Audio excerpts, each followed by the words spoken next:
Wednesday morning, getting closer to day 1000. I think it's day 997 today.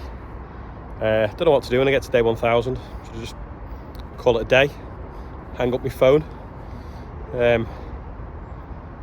call it the end of an era, don't know. Anyway, fast track's looking ice cold. Literally minus 7.1 last night. There looks to be ice on the inside of the cabs. Digger's just going to get some diesel. Dad's moving some wood chip, and Robin is starting on putting the new belt on the chipper. And Jezza is back from Canada. He's been working out there. He's going to give him a lift today, and then hopefully give us a lift as well with some more lights. So we'll go and have a look out there, getting on in a minute. Andrew is loving TM life. He's basically been on it for the last hour.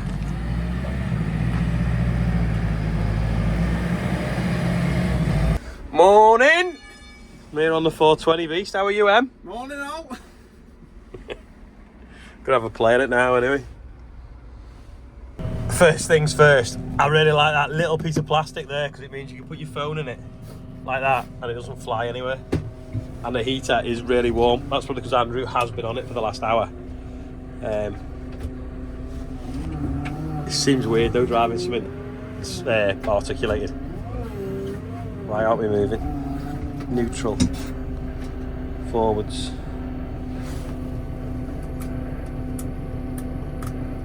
Why won't that move? There we go. Don't know what I did wrong then. Andrew said it's really smooth on the road, so we'll take it for a blast up the road and see. They're just taking the guards off the chipper there, ready to change that belt. They're going to take the guards off outside and back it into the shed in the warm.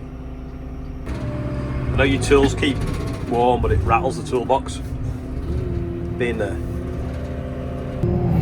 Andrew said it's really good on the road. It is, but it's a bit twitchy when you're doing 50k and you only turn the steering wheel and suddenly it's like you can nearly get a tank slapper on. So you need a good smooth road. Anyway, with everything still being covered by snow, the birds are absolutely loving the sunflowers because they're obviously stood up high out of the snow. So they can still eat something because there's nothing on the ground for them to eat. Oh, looks like Andrew's come to play on the 3CX as well.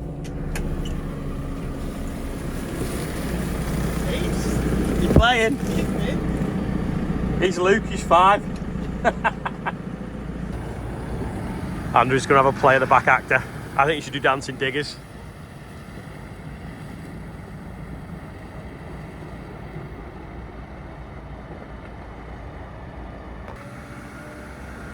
There we go, let's see now.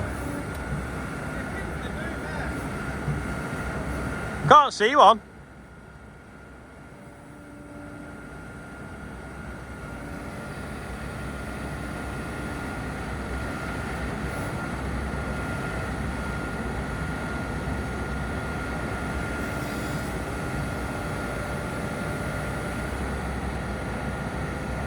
Little Robin there, come for him nosy. After snacking on sunflowers.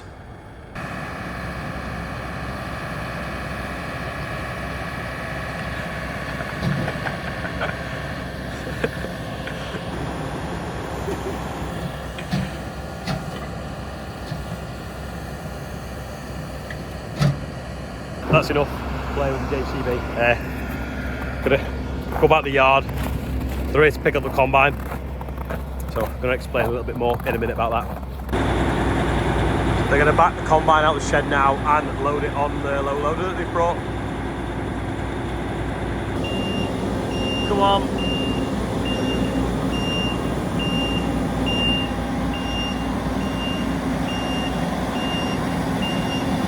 Looks like a good day for combine. It's so blue the sky. If we hadn't cut that summer barley, we could have cut that today.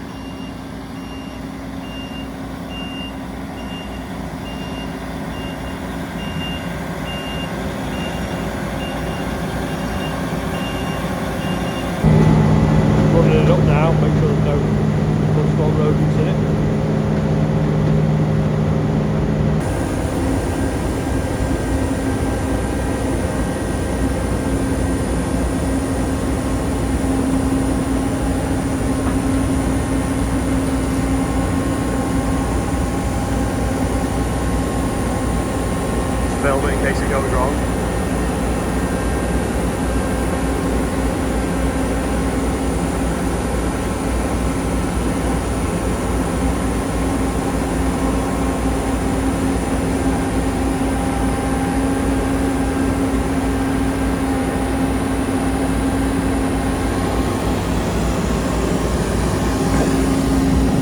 low at the back.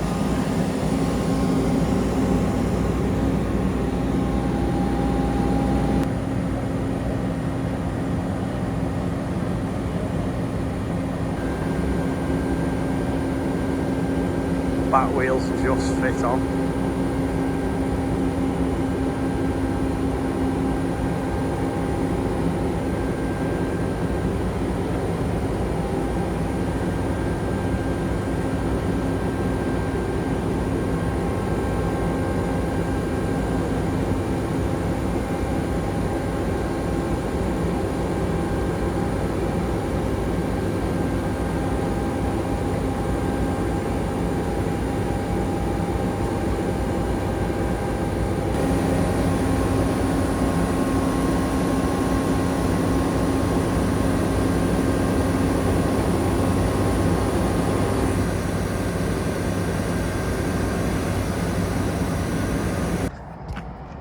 Oh, he's gone. The header gone. Lads from Morris Caulfield wanted class cups. Well, we haven't got any. We've only got one at Rickaby's game, so they're after our Agri contract mugs. So there it goes.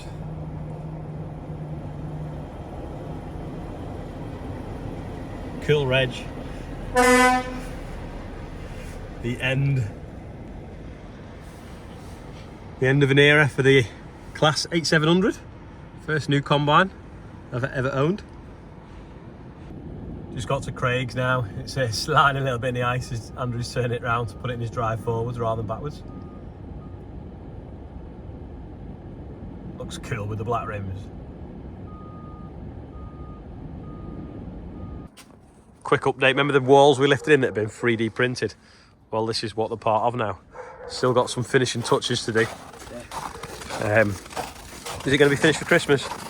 Probably not, because I'm waiting on a little bit of this cladding that we've run out of. And unfortunately, we found that one of the panes of glass was broken, but step in, it actually feels like a building now. Oh yeah. They're the two 3D print walls that lifted in place for us, which are all good and well, and that insulation is in them. I mean, it's, what is it, -4 outside at the moment?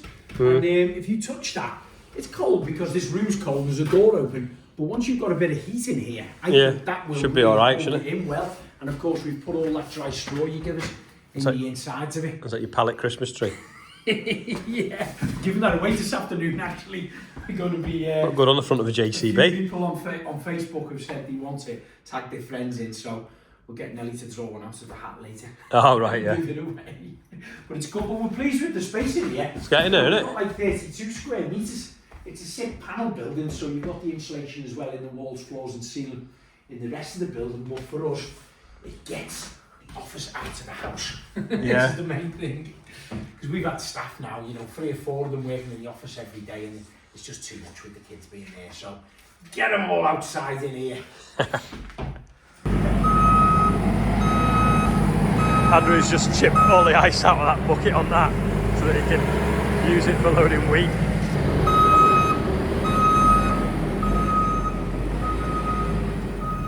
Spilling it.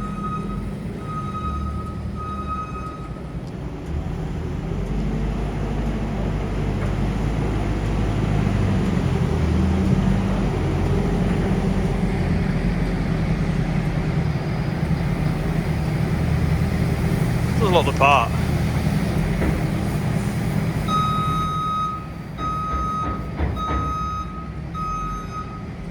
Where's this wheat going? Oh, Taylor's. Ah, right. It's on demo for the tractor run.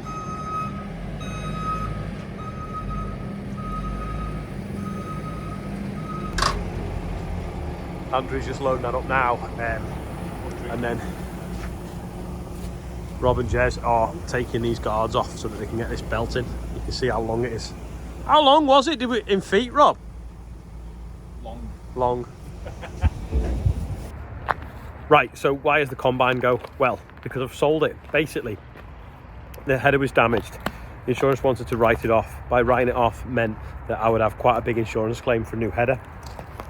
So there's a bit of to-ing and fro, backwards and forwards with the dealership about what we could do about it. And one of the solutions was to trade it in with a damaged header with some money to go towards repairing it. So if they can repair it, happy days. If they can't repair it, they've got some money to go and get another header to go with that combine to sell on export or sell in the country, whichever it needs to be. And also I had a baler on order, didn't I? So I've managed to do like a mega deal really, where I've traded it in broken with some money to fix it, which basically means now I won't have a huge insurance claim for fixing the header. I'll just have some money to repair it. Now, if you had the written off header insurance claim money, that was quite a lot. And it meant that what they got for salvage for the broken header didn't come off my premium. Whereas now they've only got the repair money, which is probably much half of what the claim would have been. So I've ended up with half the insurance claim. The dealership have got the header now that they can do what they want with. Fix it if they can, hopefully they can. If they can't, they can go and source another header, and they've got mine then as salvage. Whereas if we did it the other way around and it went to salvage auctions, that money that they got from the auction wouldn't be knocked off my claim, so I'd have an expensive claim. So it just made sense to sort of get everyone round together and do a deal that works for everyone. The insurance saves some money, I save some money on my premiums going forward, so it's not a bigger claim.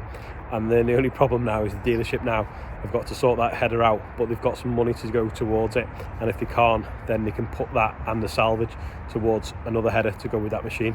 Does that make sense? Hopefully it does, but yeah, I didn't want a huge insurance claim. And then the good thing is now the combine will be swapped and I'll end up with a new warranty as well.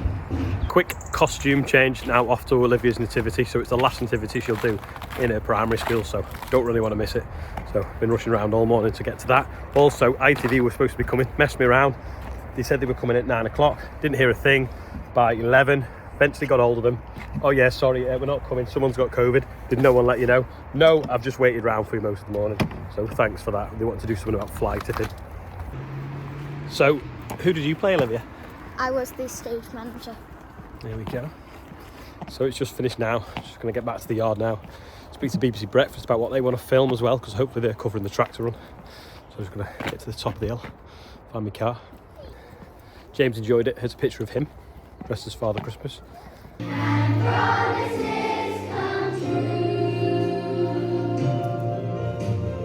Right, here we go. Birthday bumper time. Simon Bates, Will Lovely, Alexander Gray, not sure how you pronounce it. Stuart Harris is 44. Tyler Lunt is 14. Ben LePage. John Matheson is 39. Jack Wood. Brooke Swinson. Owen O'Sullivan is 30. Kieran Bergin. Leo O'Kane and Russ. Happy birthday everyone on there and everyone else whose birthday is. Nearly £19,000, which is getting close to 20,000. So happy birthday everyone on there and anyone else whose birthday is today. 777 is rattling in the background for some reason. Well, I'm just going to chuck the 777 up. There's a few little bits to finish off on the front of the Dia. I feel like wiring them lights up so they don't fade through and they just stay on all the time. Oh, there we go.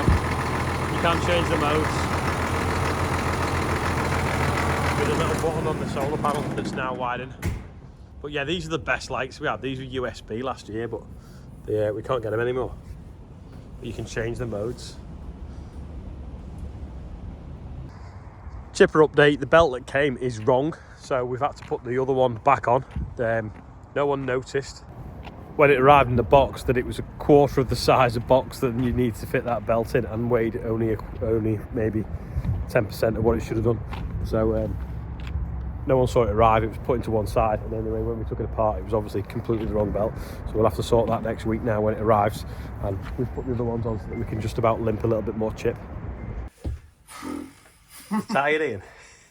Don't worry, the post office. No, it's the Royal Mail are on strike. Post office are open. Royal Mail are on strike today and tomorrow, which means we're going to surprise them on Friday with a lot of stuff. Yeah, and also, before we forget, everything that you buy comes with a VAT receipt, so if you want to claim the VAT back for workwear, you can do.